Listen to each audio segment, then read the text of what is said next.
blackening our hair was a great idea, Dad. I look just like a Powerpuff girl. I look just like Elvis.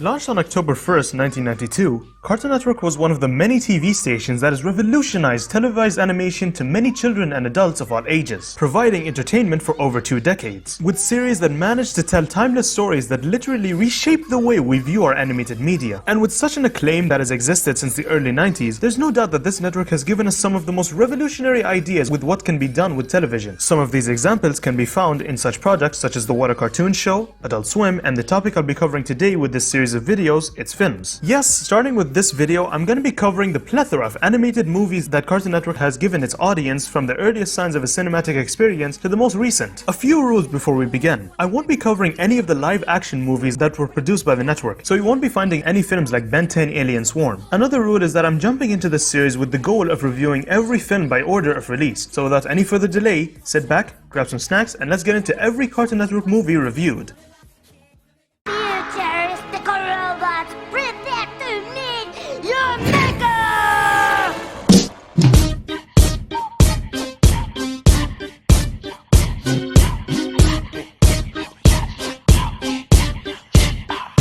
Dexter's Lab is considered to be one of the first ever series produced by the network. With a total of 4 seasons and 78 episodes, it would only make sense to conclude the series with the made-for-TV movie Dexter's Lab Ego Trip, one of the first films made under the Cartoon Theatre banner. The film focuses on our always charming protagonist Dexter defeating Mandark, who is attempting to steal Dexter's own neuroatomic protocore. Suddenly, Dexter gets ambushed by a menacing brigade of robots who are sent to destroy the one who saved the future. This battle gives Dexter the thought to go on a bit of a time travel adventure to meet his future self and see what has become of the future. But during one of his encounters, a future Mandark steals the neuroatomic protocore and uses it to his benefit. So Dexter, along with his future selves, fight off all the versions of Mandark while also trying to reverse the core's polarity and save the day. Unfortunately for the Dexters, Dee Dee comes in last minute pushing the button and, to Dexter's total surprise, becomes the previously mentioned one who saved the future. The movie ends with Dexter realizing that he created a time loop but dropping it because he was too tired. With this being Cartoon Network's first attempt at making a made-for-TV movie, it looks less like a movie and more like the original series it was based on. But with the attempts at shading, angles, and overall quality, I could tell that there was an earnest attempt to turn this into a cinematic experience for all to enjoy. It utilizes its cast in the best way, in my opinion. Since the plot mainly focuses on time travel, Christine Cavanaugh provides us with different and unique voices for each version of Dexter, with the exception of the Apocalypse Dexter,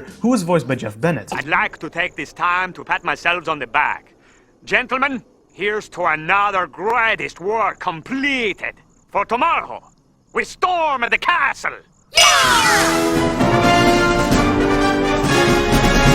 The settings of the film are also something to admire. During its runtime, we see many interesting locales, from large, towering, futuristic utopias to destroyed, barren dystopias. They really do add a lot to the film, giving a clear idea of where in the timeline we are. Overall, Dexter's Lab Ego Trip acts as a pretty good first step into the studio making animated series adaptations. It shows us that the teams making these films are fully capable of tackling the challenge of a longer runtime, and it only gets better from here. For my people, for my father, for my birthright. Fool!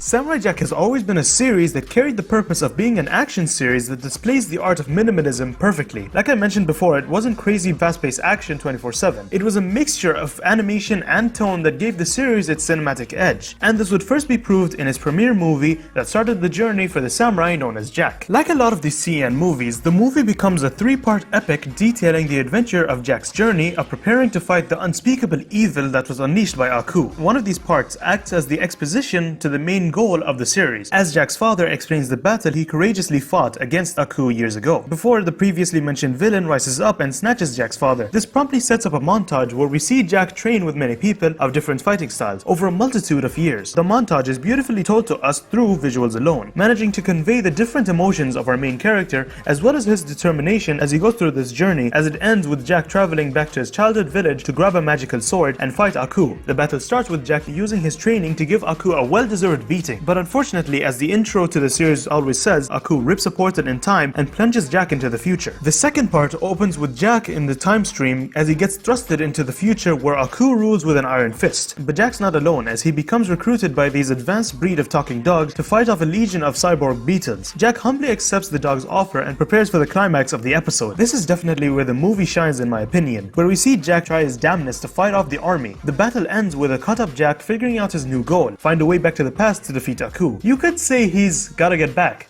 to the past. Oh, brother, this guy stinks! The pilot movie enriches us in its world and characters of the Samurai Jack universe, although there are a few negatives to point out. Firstly, being the first introduction we get from the show, the voice actors sound way different than what we would have in later seasons. This can also be found in the designs. While most of them are pretty good, the main one that looks weird to me is Jack himself. But ignoring those flaws, you're in for a phenomenal film experience with this one. Yeah, that was great. You know, this town stinks.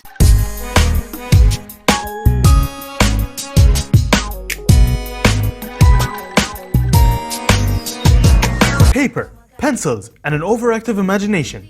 These three ingredients were known to make 5 seasons of the Powerpuff Girls. Yet in 2002, something incredible was brewing over at Cartoon Network. A film that's action-filled, gorgeously animated, and balanced in tone, the Powerpuff Girls movie. With it being only one of 2 attempts at theatrically released animation from the network, does it still hold up all these years later? Well, get your sugar, spice, and everything nice, and let's jump right in. Oh boy. The plot of the movie actually has a different approach to its storytelling. Rather than be a standalone adventure like many of these other films in CN's gallery, the film acts as an origin story of sorts, explaining how the girls came to be and how they became known as the Powerpuff Girls. The girls go through their first day of kindergarten, where things do admittedly get out of hand, as a game of tag quickly becomes a power-fueled behemoth of chaos and destruction that tears the city of Townsville apart. As a result of this, the professor is brought in for questioning, and the girls are forced to walk home where they encounter the Gangrene Gang. Fortunately for them, they're saved by Jojo, who would eventually become their nemesis. But since this is an origin story, Jojo deceives the girls into making a make the town a better place machine, when in reality he plans on making an army of hyper-intelligent apes to rule over Townsville. So the girls come in to save the day by beating up all the monkeys and Mojo Jojo and saving the day. The film ends with the girls having the choice of getting rid of their powers, but the townspeople convincing them otherwise, instead being the heroes and protectors that the city needs. This film, I feel, encompasses the idea of the Powerpuff Girls to a T,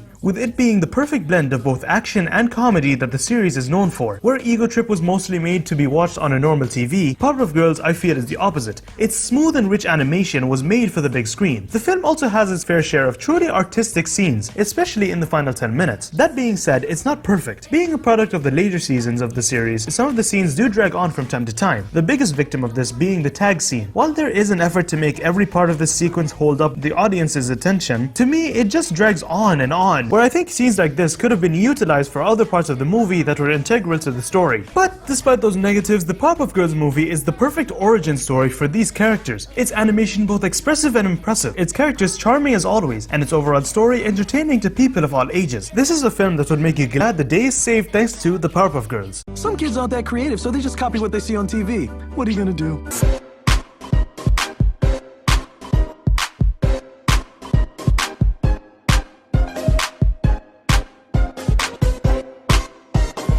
Foster's Home has always been a series full of interesting and creative characters that for the most part have fully fleshed out personalities. Over the 6 seasons and 79 episodes, we get to have fun and enjoy every one of their adventures with Mac, Blue, Wilt, Eduardo, Coco, and the other imaginary friends. And it all started with its 90-minute TV movie titled House of Blues. The film focuses on Mac as he's forced to take his imaginary friend Blue to a foster home since he's too old to have imaginary friends. But little did they know that they would find much more than a regular foster home. Instead, they find a place called Foster's Home for Imaginary imaginary friends, where they meet Wilt, who shows them around and introduces Mac and Blue to the wide variety of imaginary friends that live inside the house. Along the way, they meet Coco, who lays plastic eggs when she gets excited and only says Coco when she speaks, and the fearsome-looking but soft-hearted Eduardo, along with the villainous Duchess. Might want to remember her later. The duo then determine that Foster's is the perfect place for Blue, and Mac leaves for the day, promising to come back to visit him after school. Part 2 starts off with the house buzzing with excitement because of a family looking to adopt a friend from the house. This turns out to be a family of rich people with a spoiled daughter who takes an albeit creepy liking to Blue. After a thrilling chase scene and the rest of the gang trying their best to defend Blue from being adopted, it seems like all hope is lost. Fortunately, Mac shows up just in the nick of time and the family leaves the house with their daughter absolutely fuming. And thus we reach part 3 of this epic saga of episodes. It starts off with Terrence figuring out that Blue is now living in Foster's. So along with the jealous Duchess, they devise a plan to have Blue killed by the Extremosaurs. These imaginary friends made by teenagers that are the most dangerous type of imaginary friend. Anyway, when it seems like Blue is done for, the rest of the gang come in to save him, utilizing every one of the imaginary friend's quirks and defeating the Extremosaur. The final few minutes end with Mac making a deal with Madame Foster to visit Blue at Foster's every day, and in return, he won't be put up for adoption, ending the movie on a happy note as it marks the beginning of a truly nostalgic series. Overall, this is one of the best ways to begin a series in my opinion. We become introduced to the characters in just the right span of time and just the perfect amount of timing for each one of the friends to interact with each other. And since the premise isn't too hard to understand, I can see how this movie can be appealing to both kids and adults. I definitely recommend watching House of Blues, whether as a fan rewatching it or a newcomer watching it for the first time. It's enjoyable either way.